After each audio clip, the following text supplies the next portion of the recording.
कमरा अंधेरे में डूबा हुआ है। एक अकेला लैंप टिमटिमा रहा है, जिसकी वजह से पुराने फर्नीचर पर लंबी नाचती हुई परछाइयां बन रही हैं। सिर्फ एक पुरानी दीवार घड़ी की टिक टिक की आवाज आ रही है, जो आधी रात तक के सेकंड गिन रही है।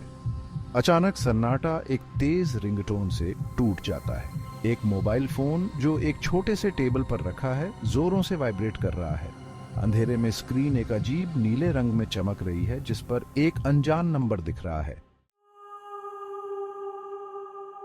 एक जवान औरत एना पास के सोफे पर अचानक से उठ जाती है। वो घबराई हुई है, उसकी धड़कन तेज हो गई है। उसकी आंखें फैल जाती हैं जब वो स्क्रीन पर उस अनजान नंबर को फ्लैश होते हुए देखती है। झिझकते हुए वो फोन उठाती है, उसकी उंगलियां हल्के से कांप रही हैं। वो फोन को अपने कान से लगाती है, उसके पेट में घबराहट की एक गांठ सी बन गई है। हेलो, वो फुसफुसाती है, उसकी आवाज मुश्किल से सुनाई दे रही है। दूसरी तरफ से एक खुरदरी और धीमी आवाज टूटी हुई सी जवाब देती है। वो धीरे धीरे सोच समझकर बोलती है, अना, तुम्हें आना होगा पुराने घर आज रात। ऐना की गाड़ी सुनसान हाईवे पर तेजी से भाग रही है, उसकी हेडलाइट्स घने अंधेरे को चीरती हुई। तेज बारिश विंडशील्ड पर पड़ रही है, जिससे बाहर की दुनिया धुंधली दिखाई दे रही है। वो स्टीयरिंग व्हील को कस के पकड़े हुए है, उसके हाथों की उंगलियां तनाव के कारण सफेद पड़ गई हैं। फोन पर सुनाई दी वो अजीब आवाज, वो भयानक बुलावा उसके जहन में गूंज रहा है। उसके मन में शंकाएं घूम रही हैं, लेकिन कुछ तो उसे आगे बढ़ने पर मजबूर कर रहा है। उसे वो पुराना घर ढूंढना ही होगा। जीपीएस उसे मेन रोड से हटाकर एक संकरे घुमावदार रास्ते पर ले जाता है। दोनों तरफ ऊंचे ऊंचे पेड़ खड़े हैं, उनकी शाखाएं कंकाल जैसी उंगलियों की तरह लग रही हैं, जो उसे पकड़ने की कोशिश कर रही हैं। वो जितना आगे बढ़ती है, माहौल उतना ही दमनकारी होता जाता है।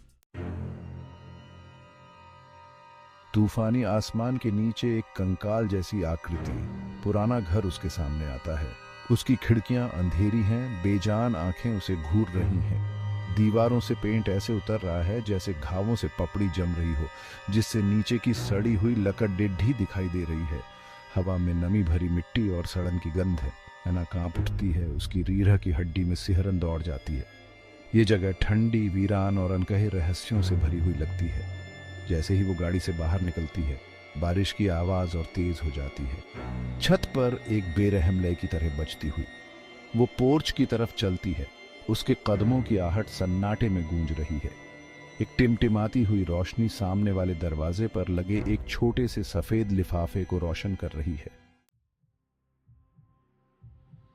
अन्ना के हाथ कांप रहे हैं जब वो दरवाजे से लिफाफा खींचती है। अंदर एक कागज के टुकड़े पर कांपते हुए हाथों से लिखा हुआ एक संदेश है। ये उसकी माँ की लिखावट है। शब्द सरल हैं, लेकिन इन्हें परखकर उसकी रीढ़ की हड्डी में सिहरन दौड़ जाती है। अन्ना, सच्चाई तुम्हारा इंतजार अंदर कर रही है, डरो मत। एक गहरी सांस लेते हुए अन्ना भारी ओक के दरवाजे को धक्का देकर खोलती है। यह एक भयानक आवाज करता है, जैसे सालों की खामोशी के बाद उसे खोला गया हो। अंदर की हवा बांसी और धूल भरी है, सड़न की गंध से भरी हुई। हर कोने से मकड़ी के जाले लटके हुए हैं और केवल रोशनी चांद से आ रही है, जो गंदी खिड़कियों से छनकर आ रही है। ठंडी हवा के झोंके से उसकी रीढ़ की हड्डी में सिहरन दौड़ जाती है। उसके गर्दन के पीछे के बाल खड़े हो जाते हैं। वो धीरे धीरे मुड़ती है, उसका दिल तेजी से धड़क रहा है। दालान के अंत में एक आकृति दिखाई देती है। यह उसकी माँ है, उसकी माँ जो 5 साल पहले गुजर गई थी।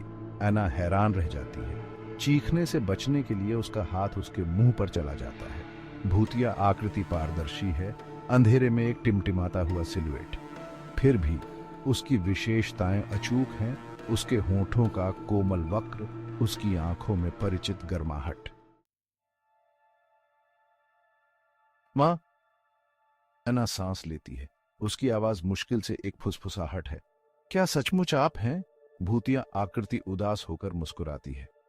अन्ना, वो कहती है। उसकी आवाज एक गूंजती हुई फुसफुसाहट है।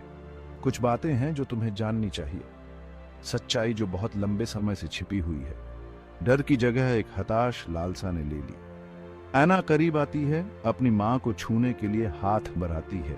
लेकिन उसकी उंगलियां उस भूतिया रूप से होकर गुजर जाती हैं। उदासी की एक लहर उस पर छा जाती है जो खो चुकी हर चीज की एक दर्दनाक याद दिलाती है। सच्चाई, अन्ना फुसफुसाती है। उसकी आवाज कांप रही है। कौन सी सच्चाई? उसकी मां का रूप टिमटिमाता है। उसका हाव भाव गंभीर हो जाता है। उस रात की सच्चाई, वो कहती है, उसकी आवाज में जोर है। जिस रात मेरी मौत हुई, ये कोई दुर्घटना नहीं थी अन्ना। यह भूतिया आकृति थोड़ी फीकी पड़ जाती है। उसकी आवाज एक तनावपूर्ण फुसफुसाहट बन जाती है। उसने कहा कि यह एक दुर्घटना थी, लेकिन ऐसा नहीं था। उसने झूठ बोला अन्ना, उसने तुमसे झूठ बोला। चक्कर आने की एक लहर अन्ना पर छा जाती है। कमरा घूमता हुआ लगता है। उसकी मां के शब्द उसके कानों में गूंज रहे हैं, जो संदेह और शक के बीज बो रहे हैं। क्या यह सच हो सकता है? क्या उसके पिता ने इतने सालों तक उससे झूठ बोला होगा? तुम्हें सच्चाई का सामना करना होगा अन्ना। उसकी मां की आवाज आग्रह करती है, जो धीरे धीरे फीकी पड़ रही है। मुझे वादा करो, मुझे वादा करो कि तुम पता लगाओगी कि असल में क्या हुआ था। अन्ना जवाब देने के लिए अपना मुंह खोलती है, लेकिन भूतिया आकृति एक बार फिर टिमटिमाती है और फिर पूरी तरह से गायब हो जाती है। केवल आवाज पुराने घर की चाहट और उसके खुद के दिल की धड़कन की है। अन्ना अंधेरे दालान में अकेली खड़ी है। उसकी मां के शब्दों का भार उस पर दबाव डाल रहा है। सच्चाई, यह एक भयानक संभावना है, एक ऐसी संभावना जो उसके परिवार, उसके जीवन के बारे में उसके द्वारा सोची गई हर चीज को चकनाचूर कर देने की धमकी देती है। लेकिन वो अपनी मां की आवाज में छिपी विनती को कैसे अनदेखा कर सकती है? एक नया दृढ़ संकल्प उसके चेहरे पर दिखाई देता है। वो सच्चाई का पता लगाएगी, चाहे कुछ भी हो जाए। पुराना घर खामोश खड़ा है। उसके रहस्य उसकी सड़ती दीवारों के भीतर बंद है। बाहर तूफान शांत हो गया है, जिससे एक अजीब सी शांति छा गई है। क्या अन्ना को वो सच्चाई मिली जिसकी उसे तलाश थी, या वो पुराने घर के भूतिया रहस्य में एक और खोई हुई आत्मा बन गई?